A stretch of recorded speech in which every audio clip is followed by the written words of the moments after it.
Hello everyone, start करते हैं हम आज का लेक्चर। आज का टॉपिक हमारा क्या है? Transcription in eukaryotes. Last class में हमने क्या पढ़ा था? ट्रांसक्रिप्शन इन प्रोकैरियोट्स के बारे में पढ़ लिया था। अब हम पढ़ेंगे ट्रांसक्रिप्शन इन यूकेरियोट्स। ठीक है। फ्रांसिस क्रिक एक साइंटिस्ट का नाम है। उन्होंने central dogma of molecular biology का कॉन्सेप्ट दिया था।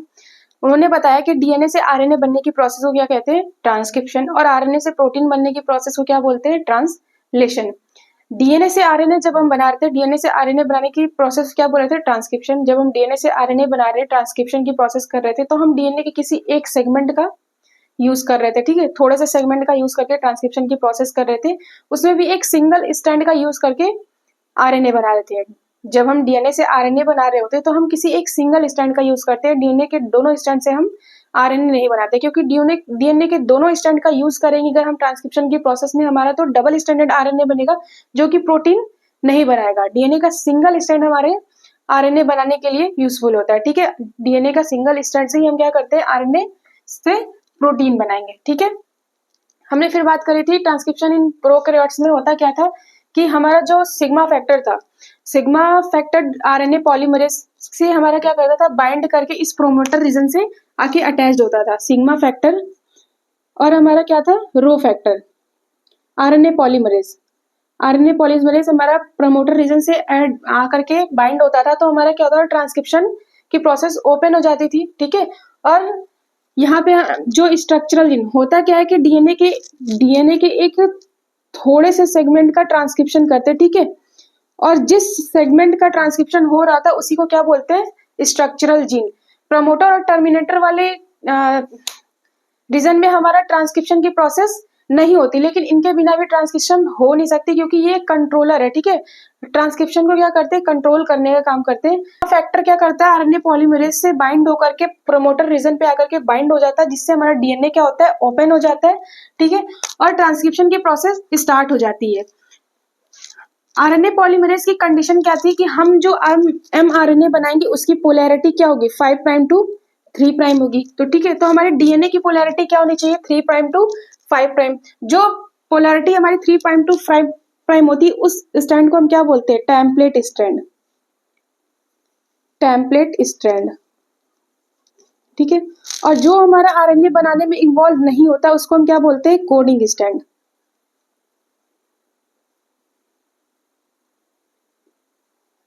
Coding strand. ठीक है, तो हमारा टेम्पलेट स्ट्रैंड क्या होता है? ट्रांसक्रिप्शन की प्रोसेस में इन्वॉल्व होता है। ठीक है, इसी स्ट्रैंड पे हम डीएनए को रख करके आरएनए बनाते हैं। ये हमारा एमआरएनए, ये हमारा नाइट्रोजनस बेस। ठीक है, तो जो हमारी पोलैरिटी आरएनए पॉलीमरेज की क्या होनी चाहिए? 5 प्राइम टू 3 प्राइम होनी चाहिए। ठीक है, तो हमारा जो टेम्पलेट स्टैंड है और जो कोडिंग स्टैंड की पोलैरिटी, कोडिंग स्टैंड की पोलैरिटी क्या है? 5 प्राइम टू 3 प्राइम, और टेम्पलेट स्टैंड की पोलैरिटी क्या है? होनी चाहिए 3 प्राइम टू 5 प्राइम। इसी पे हम रख करके आरएनए बना रहे हैं। तो हम ये देख रहे हैं कि हमारा जो आरएनए बन रहा है ये हमारा क्या? एमआरएनए जो बन रहा है उसकी पोलैरिटी क्या है? 5 प्राइम टू 3 प्राइम। और जो हमारा कोडिंग स्टैंड है उसकी पोलैरिटी क्या है? 5 प्राइम टू 3 प्राइम। यानी इन दोनों कोडिंग स्टैंड और एमआरएनए की पोलैरिटी क्या है? सेम है।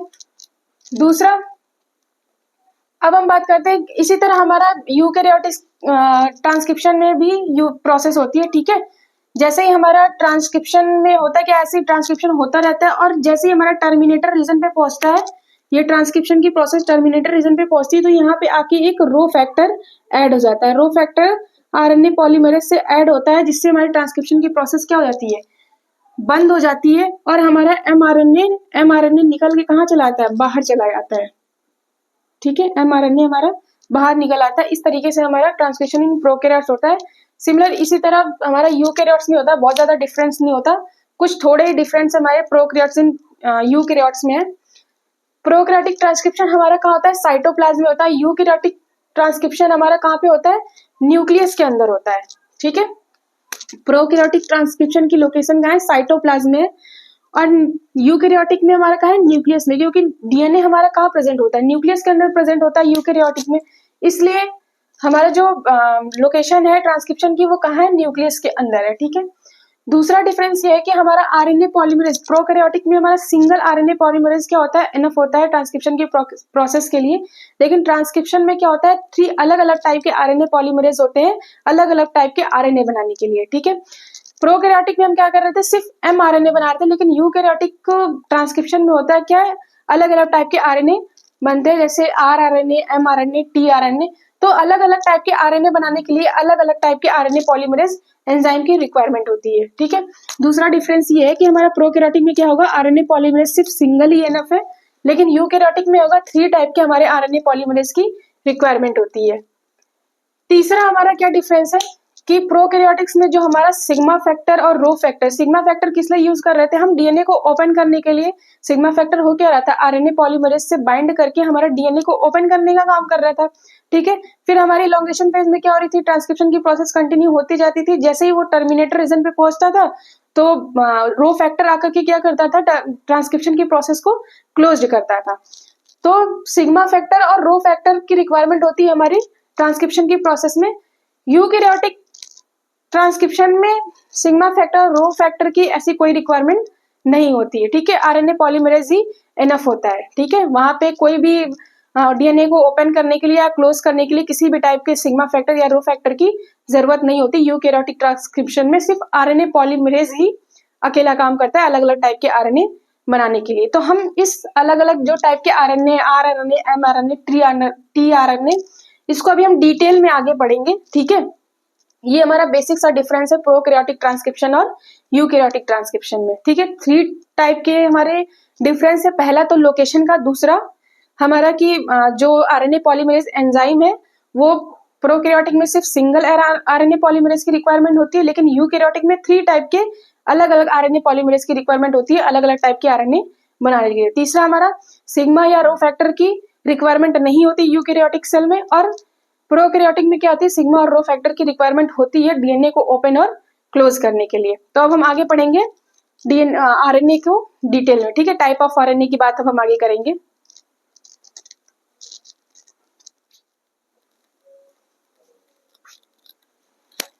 अब हम बात करते हैं टाइप ऑफ आरएनए की, ठीक है।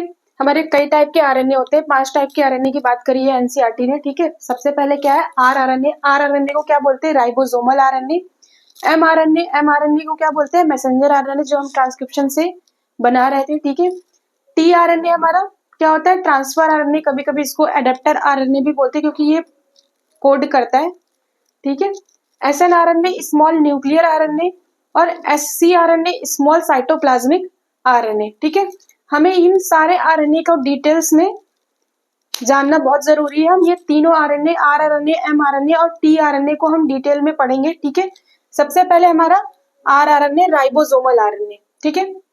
राइबोसोमल आरएनए हमारी क्या होती है, 2 यूनिट होती है, स्मॉल यूनिट और लार्ज यूनिट, ठीक है। ये दोनों यूनिट में हमारा क्या होता है, दोनों जो सब यूनिट है उसमें प्रोटीन और आरआरएनए हमारी प्रेजेंट होती है, ठीक है। 2 टाइप के आरएनए हमारे 70S और 80S। ये S क्या है, सेडिमेंटेशन कॉफिशिएंट, जो हमारे क्या करता है, मास और डेंसिटी को क्या करता है, मेजर करता है। आपने क्लास 11th में cell the fundamental of unit life में जो राइबोसोम जहाँ पे लिखा है वहां पे S की वैल्यू बता रखी है। S क्या है, हमारा सेडिमेंटेशन कॉफिशिएंट है, सेडवर्ड कांस्टेंट है, ठीक है, जो हमारा डेंसिटी और मास को क्या करता है, मेजर करता है। 70S आरएनए हमारा कहाँ होता है, बैक्टीरिया वगैरह में, प्रोकैरियोटिक्स में होता है और कुछ ऑर्गेनेल्स में होता है। जैसे सेल के अंदर हमारे माइटोकॉन्ड्रिया और क्लोरोप्लास्ट में हमारे कौन से राइबोसोम्स होते हैं, 70S होते हैं, ठीक है। और यूकैरियोटिक सेल के साइटोप्लाज्म में और न्यूक्लियस में हमारा क्या होता है, 80S होता है, ठीक है। 70S की भी 2 हमारी सब यूनिट है, 30S और 50S। फिर इसकी भी फर्दर यूनिट है, कौन कौन सी, 60S आरआरएनए, 23S आरआरएनए और 5S आरआरएनए, ठीक है। यानी 70S टाइप वाले राइबोसोमल आरएनए में कितने टाइप के आरआरएनए प्रेजेंट है, 3 टाइप के प्रेजेंट है, ठीक है। 60S आरआरएनए, 23 और 5S आरआरएनए, ठीक है। और जो हमारा 80S है उसकी भी फर्दर 2 यूनिट होती है, 40S और 60S। इसमें कितने होते हैं, 4 टाइप के आरआरएनए प्रेजेंट होते हैं, 18 और 28, 5 और 5.8, ठीक है। 4 टाइप के आरआरएनए प्रेजेंट होते हैं। ये हमें याद होना चाहिए कि कौन से टाइप में कितने टाइप के हमारे आरएनए प्रेजेंट है, कौन से राइबोसोम्स में, कौन से सब यूनिट में कितने टाइप के हमारे आरएनए प्रेजेंट है, ये हमें याद होना चाहिए। अब हम बात करते हैं टीआरएनए की। टीआरएनए यानी ट्रांसफर आरएनए, कब इसको और भी नाम से जानते हैं, सेंस आरएनए और एडेप्टर आरएनए। एडेप्टर आरएनए मतलब ये कोड करने का काम कर रहा है, ठीक है। इसके 3 स्ट्रक्चर दिए गए हैं। प्राइमरी स्ट्रक्चर जो डायरेक्टली हमारा डीएनए से बनता है, ठीक है। प्राइमरी स्ट्रक्चर जो हमारा जिसकी पोलैरिटी 5 प्राइम टू 3 प्राइम है, ये डायरेक्टली कहाँ से बनता है, डीएनए से सिंथेसाइज होता है। सेकेंडरी स्ट्रक्चर का शेप कैसा होता है, क्लोवर लीव शेप्ड होता है, ठीक है, क्लोवर लीव्ड शेप, जैसे वो कभी देखा आपने डम्बल, डम्बल जो होता है, ठीक है, उस टाइप का होता है, ठीक है। जो हमारा ये प्राइमरी स्ट्रक्चर था उसको क्या किया, फोल्ड हुआ, प्राइमरी स्ट्रक्चर क्या हुआ, फोल्ड होकर के हमारा क्लोवर लीव्ड शेप्ड का शेप बना, हाइड्रोजन बॉन्ड ऐड होकर के, ठीक है। डबल स्टैंडर्ड ने ये सिंगल स्टैंड, देखिए ये हमारा जो प्राइमरी स्ट्रक्चर है यही ऐसे जाकर के, ये जो हमारा प्राइमरी स्ट्रक्चर यही जाके क्या होगा, ऐसे फोल्ड होकर के अपना शेप बना रहा है, ठीक है। ये नहीं कि डबल स्टैंडर्ड बोल दे। हमारा हाइड्रोजन बॉन्ड अटैच्ड होगा, ठीक है, ऐसे तो it fold attached hydrogen bond to form arm. जब ये हाइड्रोजन बॉन्ड से अटैच्ड होगा तो क्या होगा, आर्म बना लेगा, ठीक है। इस रीजन को हम क्या बोल रहे हैं, रूप, और ये हमारा आर्म, इस रीजन को हम क्या बोल रहे हैं, लूप बोल रहे हैं, और ये आर्म बोल रहे हैं, ठीक है। जो हमारी पोलैरिटी क्या होती है, 5 प्राइम टू 3 प्राइम होती है आरएनए की, ठीक है। एमिनो एसिड हमारा 3 प्राइम 3 एंड से हमारा आकर के अटैच्ड होगा, ठीक है। अमीनो एसिड इस 3 रीजन से हमारा आके अटैच होता है, इसलिए इस आर्म को हम क्या बोलते हैं, अमीनो एसिड एक्सेप्टर आर्म बोलते हैं, ठीक है। और इसे हम क्या बोल रहे हैं, लूप, और ये हमारी आर्म, ठीक है। होता क्या है, जब ये अमीनो एसिड यहाँ पे आता है, ये हमारा एमआरएनए, ठीक है, उसकी सीक्वेंस क्या है, AUG, तो हमारा जो टीआरएनए की सीक्वेंस क्या होगी, UAG, ठीक है, सेम इसका उल्टा। तो UAG या जो हमारा mRNA पे, इसको हम क्या बोल रहे हैं, कोडॉन, और ठीक ये इसका उल्टा है, इसलिए इसको क्या बोल रहे हैं, एंटीकोडॉन। इसलिए इस आर्म का नाम क्या हो जाता है, एंटीकोडॉन आर्म, ठीक है। AUG जो mRNA पे है उसका नाम क्या है, कोडॉन। UAG ठीक tRNA पे क्या है, उल्टा है, इसलिए इसको क्या बोल रहे हैं, एंटीकोडॉन बोल रहे हैं।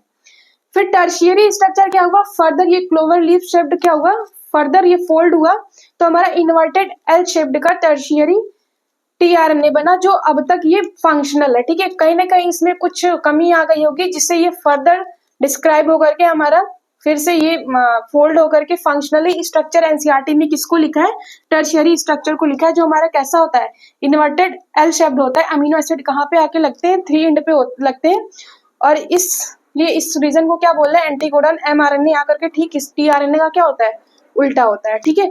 तो आपसे पूछा जाएगा कि फंक्शनली स्ट्रक्चर कौन सा है हमारा, टर्शियरी वाला, इन्वर्टेड L शेप्ड का, ठीक है। अब हम बात करते हैं टीआरएनए के। टीआरएनए की 2 फॉर्म होती है, एक तो हमारा होता है अनचार्ज टीआरएनए, दूसरा होता है हमारा चार्ज टीआरएनए। अनचार्ज टीआरएनए हम कब बोलेंगे, जब कोई हमारा टीआरएनए जो हमारा फंक्शनल स्ट्रक्चर है, टर्शियरी फंक्शनल स्ट्रक्चर, वो क्या करेगा, एमआरएनए जो राइबोसोम है, ठीक है, एमआरएनए पे क्या करेगा, अमीनो एसिड को डिलीवर करके साइटोप्लाज्म से बाहर चला जाएगा, तो उसको हम क्या बोलेंगे, अनचार्ज, ठीक है। क्या किया उसने, अमीनो एसिड को डिलीवर करके साइटोप्लाज्म में चला गया, तो उस टीआरएनए को हम क्या बोलेंगे, अनचार्ज टीआरएनए। और चार्ज टीआरएनए कब बोलेंगे, जब हमारा अमीनो एसिड प्रेजेंट होगा 3' एंड पे, 3' एंड पे जब हमारा अमीनो एसिड अटैच्ड होगा, तो उसको हम कौन सा आरएनए बोलेंगे, चार्ज टीआरएनए बोलेंगे, ठीक है। अब हम बात करते हैं एचएनआरएनए की। ये एचएनआरएनए क्या है, हेट्रोजीनस न्यूक्लियर आरएनए, ठीक है। ये बैक्टीरिया वगैरह में क्या होता है, हमारा डायरेक्ट एमआरएनए बन जाता है, लेकिन यूकैरियोटिक सेल में क्या होता है, एमआरएनए से पहले हमारा एचएनआरएनए बनता है, फिर एचएनआरएनए की मॉडिफिकेशन से हमारा एमआरएनए बनता है, ठीक है। ये हमारा न्यूक्लियस के अंदर हमारा डीएनए प्रेजेंट होता है, उससे क्या बनेगा, हमारा एचएनआरएनए बनेगा, फिर उसका मॉडिफिकेशन किया जाएगा। जब एचएनआरएनए को मॉडिफाइड करके हम क्या बनाते हैं, एमआरएनए, फिर वो एमआरएनए हमारा कहाँ जाता है, साइटोप्लाज्म में जाता है। एचएनआरएनए हमारा साइटोप्लाज्म में नहीं जाता है, एचएनआरएनए हमारा साइटोप्लाज्म में नहीं जाता, ये हमारा ओनली न्यूक्लियस में प्रेजेंट होता है। तो आपसे क्वेश्चन ये पूछेगा कि कौन सा ऐसा आरएनए है जो हमारा सिर्फ और सिर्फ न्यूक्लियस के अंदर प्रेजेंट होता है, तो कौन सा आरएनए हमारा प्रेजेंट होता है, एचएनआरएनए, ठीक है। तो आपसे क्वेश्चन पूछा जाता है कि type of RNA found in nucleus only, तो हमारा कौन सा, एचएनआरएनए, ठीक है। अब एक और टॉपिक है हमारा पोस्ट ट्रांसक्रिप्शनल मॉडिफिकेशन, पीटीएम, ठीक है। ये हमारा एमआरएनए में क्या होता है, इंट्रॉन्स हमारे प्रेजेंट नहीं होते हैं, ठीक है। इंट्रॉन क्या है हमारा, नॉट प्रेजेंट प्रोसीड आरएनए, यानी एमआरएनए में हमारा क्या होता है, इंट्रॉन नहीं प्रेजेंट होते हैं, ठीक है। तो इस पूरे प्रोसेस में 3 स्टेप होते हैं। फर्स्ट होता है हमारा कैपिंग, फिर टेलिंग, फिर स्प्लाइसिंग, ठीक है। कैपिंग में क्या होता है, 5' एंड पे हमारा 7 methyl guanosine triphosphate, 7 methyl guanosine triphosphate 5' end पे हमारा क्या होता है, अटैच्ड होता है, ठीक है। और फिर टेलिंग में हमारा क्या होता है, जो हमारा सेकंड स्टेप है टेलिंग में क्या होता है, हमारा ढेर सारे एडेनिन ऐड होते हैं, करीब 200 से ज्यादा 200 से 300 हमारे जो एडिनाइलेज रेसिड्यूज होते हैं वो हमारे ऐड होते हैं कहाँ पे, 3' एंड पे, ठीक है। उस स्टेप को क्या बोलते हैं, टेलिंग। तीसरा हमारा क्या है, स्प्लाइसिंग। स्प्लाइसिंग में क्या होता है, हमारे इंट्रॉन्स जो होते हैं रिमूव होते चले जाते हैं और एक्सॉन्स क्या होते हैं, ऐड होते चले जाएंगे, ठीक है।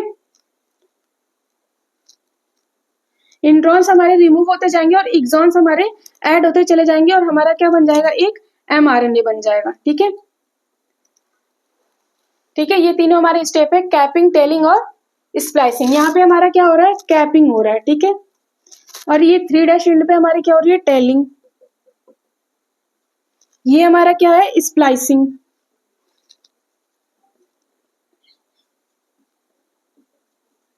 ठीक है, इंट्रॉन रिमूव होते जाएंगे और एक्सॉन्स ऐड होते जाएंगे, तो हमारा एक प्रोसीड आरएनए का फॉर्मेशन होगा जिसे हम बोल रहे क्या, mRNA, ठीक है।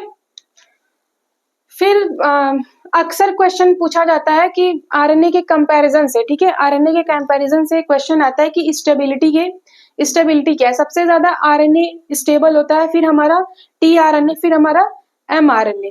अगर साइज की बात करें आरएनए में तो सबसे स्मॉलेस्ट जो आरएनए होता है वो कौन सा होता है, टीआरएनए होता है। यही आपसे पूछा जाएगा कि सबसे स्मॉलेस्ट आरएनए कौन सा है, वो टीआरएनए है। टाइप की बात करें तो आरएनए कितने टाइप के होते हैं, 4 टाइप के होते हैं। टीआरएनए कितने टाइप के होते हैं, 3 टाइप के होते हैं। mRNA तो हमारा प्रोटीन पे डिपेंड करता है, ठीक है। अब हम बात करते हैं सिस्ट्रॉन की। सिस्ट्रॉन क्या होता है, सबसे पहले ये जानते हैं कि जीन की डिफिनेशन क्या होती है, segment of DNA which form any type of RNA, ठीक है। ये डीएनए का हमारा सेगमेंट, एक सेगमेंट को ही हम क्या बोलते हैं, जीन बोलते हैं। इस जीन से हमारे अलग अलग टाइप के आरएनए बनते हैं, आरएनए, टीआरएनए, mRNA। mRNA क्या करता है, प्रोटीन बना रहता है, ठीक है। mRNA क्या करता है, प्रोटीन बनाता है, इसलिए हम क्या कहते हैं, इसको सिस्ट्रॉन बोलते हैं। सिस्ट्रॉन हमारा क्या होता है, segment which code for protein is a cistron. Cistron क्या हमारा है, जो segment which code for protein is cistron, ठीक है। तो हम क्या कह सकते हैं कि ऑल सिस्ट्रॉन आर जीन, सही बात है, लेकिन all cistron are not gene, ठीक है। अब बात करते हैं हम मोनोसिस्टोनिक और पॉलीसिस्टोनिक की। मोनोसिस्टोनिक हमारा क्या होता है, डीएनए का एक ये हमारा डीएनए का अलग अलग सेगमेंट क्या करता है, अलग अलग सिस्टोन बना रहता है। ये डीएनए का एक ट्रांसक्रिप्शनल यूनिट और ये दूसरी ट्रांसक्रिप्शन यूनिट, ठीक है। mRNA से प्रोटीन बना, प्रोटीन से एक अलग अलग तरह के सिस्टोन बना है, तो उसको क्या बोलेंगे, मोनोसिस्टोनिक। मोनोसिस्टोनिक कब बोलेंगे, जब हमारा ट्रांसक्रिप्शनल यूनिट जो है वो अलग अलग टाइप के सिस्टोन बना रहे हैं, अलग अलग सिस्टोन बना रहे हैं, तो उसे क्या बोलेंगे, मोनोसिस्टोनिक। और मोनोसिस्टोनिक किस में प्रेजेंट होता है, यूकैरियोटिक में होता है, ठीक है। और प्रोकैरियोटिक में क्या होता है, पॉलीसिस्टोनिक प्रेजेंट होता है। पॉलीसिस्टोनिक क्या होता है, डीएनए के एक ही सेगमेंट, डीएनए का हम एक सेगमेंट, और एक सेगमेंट को हम क्या बोलते हैं, ट्रांसक्रिप्शन यूनिट बोलते हैं। तो एक सिंगल ट्रांसक्रिप्शन यूनिट से ही हम क्या करते हैं, ढेर सारे सिस्टोन बना रहे होते हैं। एक सिंगल ट्रांसक्रिप्शन यूनिट से हमारे एक से ज्यादा सिस्टोन बन रहे होते हैं, उसे क्या बोलते हैं, पॉलीसिस्टोनिक। और ये हमारा कहाँ होता है, बैक्टीरिया और प्रोकैरियोट्स वगैरह में प्रेजेंट होता है। तो पॉलीसिस्टोनिक क्या होता है, one transcription unit more than one cistron present, ठीक है। एक और टॉपिक दे रखा है स्प्लिट जीन। स्प्लिट जीन क्या होता है कि डीएनए का हमारा सेगमेंट होता क्या है, एचएनआरएनए में mRNA जो होता है वो हमारे इंट्रॉन्स नहीं बना रहे होते, ठीक है। तो स्प्लिट जीन हमारा क्या करता है, कुछ कोड और नॉट कोडिंग में डिवाइड करता है, कोड और नॉट कोडिंग में डिवाइड करता है, उसे क्या बोलते हैं, स्प्लिट जीन बोलते हैं। ये फीचर है हमारा यूकैरियोटिक का, ठीक है। तो स्प्लिट जीन हमारा कहाँ प्रेजेंट होगा, ओनली यूकैरियोटिक में प्रेजेंट होगा, प्रोकैरियोटिक सेल में स्प्लिट जीन प्रेजेंट नहीं होता है, ठीक है। कुछ क्वेश्चन जैसे हमारा दे रखा है 60S RNA is synthesized bye, कहाँ पे होगा, आरएनए पॉलीमरेज। और 80S RNA हमारा कहाँ प्रेजेंट होगा, ये आप खुद से करिएगा, ठीक है। तो सेगमेंट ऑफ डीएनए को हम क्या बोलेंगे, जीन। अलग अलग टाइप के जीन हमारे क्या बनाएंगे, आरएनए अलग अलग बनाएंगे, आरआरएनए, टीआरएनए, mRNA। mRNA हमारा क्या करता है, प्रोटीन बनाता है, इसलिए इसको हम क्या बोलते हैं, सिस्टोन बोलते हैं, ठीक है। तो सिस्टोन क्या है, segment which code for protein is cistron. All cistron are gene but all gene are not cistron, ठीक है। मोनोसिस्टोनिक क्या होता है, एक सिंगल ट्रांसक्रिप्शन यूनिट से हम क्या करते हैं, एक ही सिस्टोन बनाते हैं, उसे मोनोसिस्टोनिक बोलते हैं। ये हमारा कहाँ होगा, यूकैरियोटिक में होगा। पॉलीसिस्टोनिक कब बोलेंगे, एक सिंगल ट्रांसक्रिप्शन यूनिट से हम क्या करेंगे, मोर देन 1 सिस्टोन बना रहे हैं, ठीक है, तो उसे क्या बोलेंगे, पॉलीसिस्टोनिक। ये हमारा कहाँ होता है, बैक्टीरिया और प्रोकैरियोट वगैरह में होता है। स्प्लिट जीन क्या होता है, हमारे जो जीन है वो होता है नॉन कोड और कोडिंग में डिवाइड होता है, ठीक है, उसी को हम क्या बोलते हैं, स्प्लिट जीन। और ये प्रेजेंट कहाँ होता है, यूकैरियोटिक सेल का ये फीचर है, ये हमारा प्रोकैरियोटिक सेल में नहीं प्रेजेंट होगा स्प्लिट जीन। कुछ क्वेश्चन इस तरीके के। Thank you so much.